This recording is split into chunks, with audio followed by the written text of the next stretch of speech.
ये रिपोर्ट्स देखें, ये मेरे एक मरीज़ की हैं जिसकी चीफ कंप्लेंट यानी कि मौजूदा शिकायत ये थी कि उनके पाँव में जलन, चुभन या फिर क्रॉलिंग सेंसेशन जैसे कि कीड़े मकोड़े रेंग रहे हों, इस तरह की कंप्लेंट्स थी।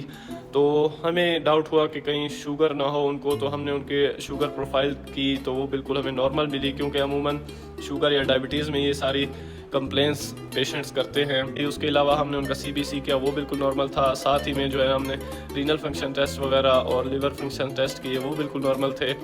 तो जब हमने उनकी लिपिड प्रोफाइल की तो उसमें हमें LDL कोलेस्ट्रॉल यानी कि बैड कोलेस्ट्रॉल भी इसको कहते हैं, वो बढ़ा हुआ था। ये बेसिकली जो कोलेस्ट्रॉल है ये हमारी खून की रगों में, ख़ासकर जो पेरिफेरीज में, हमारे लिम्स में यानी कि हाथ पाँव में खून की रगें होती हैं, उसमें चर्बी को जमाता है। LDL कोलेस्ट्रॉल उनमें चर्बी जब जम जाती है तो ब्लड सप्लाई जो है ना वो कम हो जाती है। तो जब खून का दौरानिया कम हो जाता है तो मरीज़ ये सारी शिकायत करता है।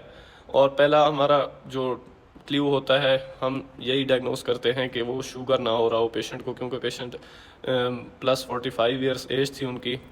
तो दूसरे नंबर पर जो है हम पेरिफेरल आर्टीरियल डिजीज़ को ही रखते हैं।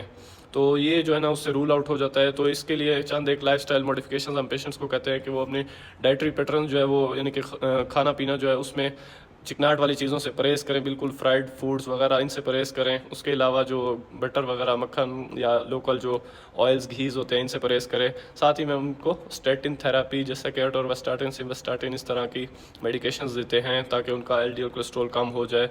ये क्या करता है, हमारी मेटाबॉलिज्म LDL कोलेस्ट्रॉल का जो है वो बढ़ा देता है, तो उसकी क्लैरिफिकेशन ज़्यादा हो जाती है।